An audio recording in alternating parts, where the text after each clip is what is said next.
Let's move to another company which is sucking wind a little bit, also in the same space. This is Alibaba.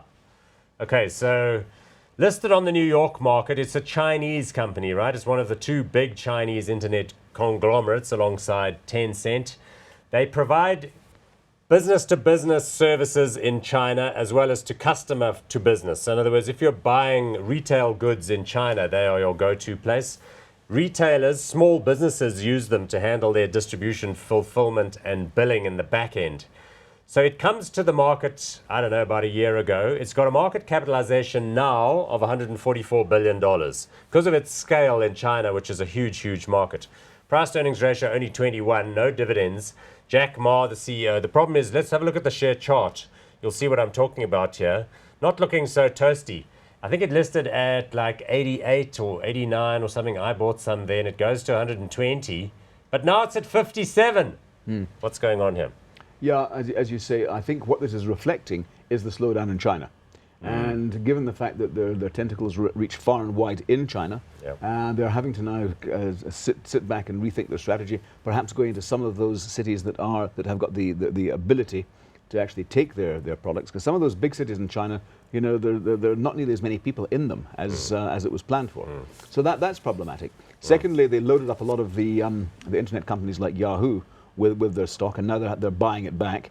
So that, I think, is depressing the share price a bit.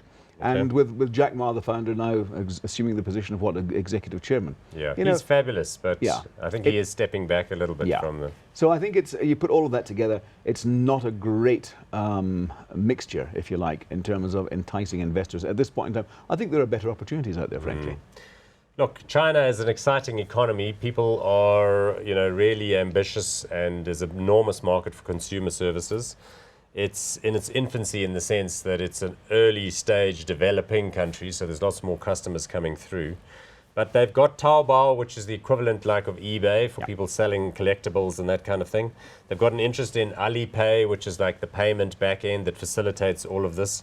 But they're big. I mean, they're in the shopping stuff, they're in selling of tickets, they're in selling of just about every and any retail type service as well as physical goods.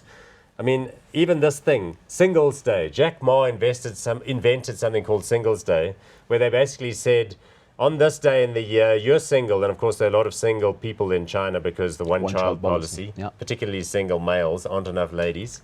So they said, you can give yourself a present on Singles Day, and there you can order it off of this thing. $9 billion worth of sales. Yeah.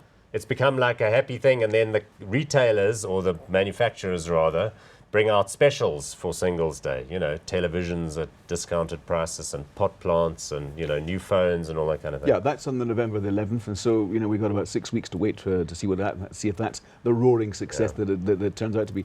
As I say, Paul, I think the most profound part of this is the reflection of the slowdown in the actual Chinese economy. Plus, the fact is that the listed entity in New York is a Cayman Island venture which owns the business in China. And, the Chinese president is in the US now, and one can be, I think, sufficiently comfortable that a Chinese business can be owned, but it is entirely in China. So it's kind of behind the regulatory wall, so to speak, of the Chinese market. And what you own is the idea that you might eventually get a dividend out of these guys down the line. Yeah. Okay. Look, I own them, as I say. I'm happy to call them hot because I like the category, but you seem to be leaning towards maybe... Yeah, I'm dubious at this point in time. I think there's a bit too much froth in this thing. And the share price certainly would underline that. Okay, good.